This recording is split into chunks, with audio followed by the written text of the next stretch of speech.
আপনি কি কখনো ভেবেছেন জলপরি কি সত্যি আছে? হাজার বছর ধরে বিভিন্ন দেশের উপকথায় জলপরীর অস্তিত্বের কথা শোনা গেছে। গ্রিক পুরাণ, স্ক্যান্ডিনেভিয়ান কিংবদন্তি, এমনকি বাংলার কিছু লোককথাতেও জলপরীর গল্প পাওয়া যায়। তবে আধুনিক যুগে কেউ কি সত্যি সমুদ্রের নিচে জলপরী দেখেছে? বিজ্ঞানীরা দাবি করেন এটি নিছকই একটি কল্পনা। কিন্তু সাম্প্রতিক একটি ঘটনায় একদল ডুবুরি গভীর সমুদ্রে গিয়ে এমন কিছু দেখেন যা তাদের বিশ্বাসের ভিত্তি নাড়িয়ে দেয়। আজকের এই ভিডিওতে আমরা জানবো সেই রহস্যময় ঘটনার বিস্তারিত, যেখানে কিছু অভিজ্ঞ ডুবুরি দাবি করেছেন যে তারা সত্যিকারে জলপরীর অস্তিত্বের ইঙ্গিত পেয়েছেন। এই ঘটনা ঘটে 2023 সালের মার্চ মাসে প্রশান্ত মহাসাগরের গভীরে।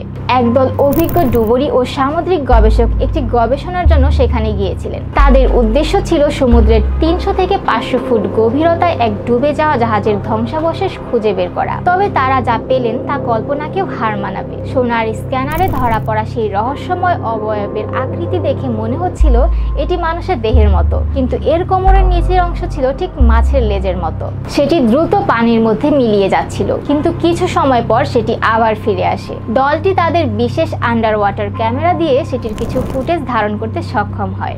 ভিডিও ফুটেজ বিশ্লেষণ করলে দেখা যায় এটি দেখতে ছিল খুব রহস্যময়। এর মাথার আকৃতি মানুষের মতো হলেও মুখের গঠন কিছুটা আলাদা। বিশাল বড় চোখ, সরু মুখ এবং কোমল চামড়া। আর সবচেয়ে অবাক করা ব্যাপার ছিল এর চলাফেরা। এটি সাধারণ সামুদ্রিক প্রাণীর মতো সাঁতার কাটছিল না, বরং মনে হচ্ছিল এটি বুঝে শুনে আমাদের পর্যবেক্ষণ করছে। সেখানে থাকা এক ডুবুরি সাহস করে সেই দিকে এগিয়ে যান। যখন তিনি আরো কাছে পৌঁছান তখন সেই রহস্যময় প্রাণী কিছু দূর থেকে তাদের দিকে তাকিয়েছিল এবং তারপর তীব্র গতিতে গভীর পানিতে হারিয়ে যায়। এই ভিডিও প্রকাশের পরপরই এটি নিয়ে বিতর্ক শুরু হয়ে যায়। কিছু বিশেষজ্ঞ দাবি করেন এটি শুধুই আলোর প্রতিফলন এবং কিছু সামুদ্রিক প্রাণীর ভুল ব্যাখ্যা। তবে কিছু গবেষক মনে করেন এটি সত্যি একটি নতুন বা অজানা সামুদ্রিক প্রাণী হতে পারে।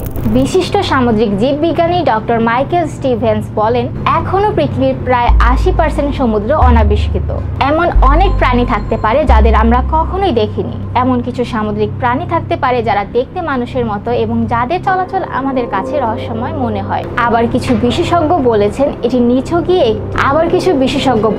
এটি নিছকই কোনো সিজিআই বা এডিট করা ভিডিও হতে পারে। তবে প্রশ্ন থেকেই যায়, ডুবুরিদের ক্যামেরায় ধরা পড়া এই রহস্যময় অবয়ব যদি সত্যিই কোনো নতুন প্রজাতির সামুদ্রিক প্রাণী হয়, তবে সেটি কি হতে পারে? জলপরীর গল্প নতুন কিছু নয়। বিখ্যাত অভিযাত্রী ক্রিস্টোফার কলম্বাস তার জাহাজের লগবুকে লিখেছিলেন তিনি 1493 সালে ক্যারিবিয়ান সাগরে জলপরীর মতো কিছু দেখতে পেয়েছিলেন। স্ক্যান্ডিনেভিয়ান ভাইকিংদের গল্পেও জলপরীর উল্লেখ পাওয়া যায়, কিন্তু আধুনিক যুগে এর কোনো প্রমাণ নেই। তবে এই সাম্প্রতিক ফুটেজ আবারও প্রশ্ন তোলে, এটি কি কেবলই কল্পনা নাকি বাস্তবেও এর অস্তিত্ব আছে? অনেক গবেষক মনে করেন এটি আসলে কোনো বিশাল আকার অক্টোপাস, স্কুইড বা কোনো অজানা সামুদ্রিক প্রাণী হতে পারে। আরেকটি সম্ভাবনা হলো এটি আসলে এক ধরনের অপটিক্যাল ইলিউশন।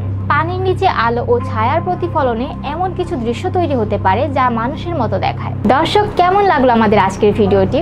জানান কমেন্টে। এই সংক্রান্ত আরও ভিডিও দেখতে চাইলে আমাদের চ্যানেলটি লাইক, শেয়ার এবং সাবস্ক্রাইব করে আমাদের সাথেই থাকুন। ধন্যবাদ।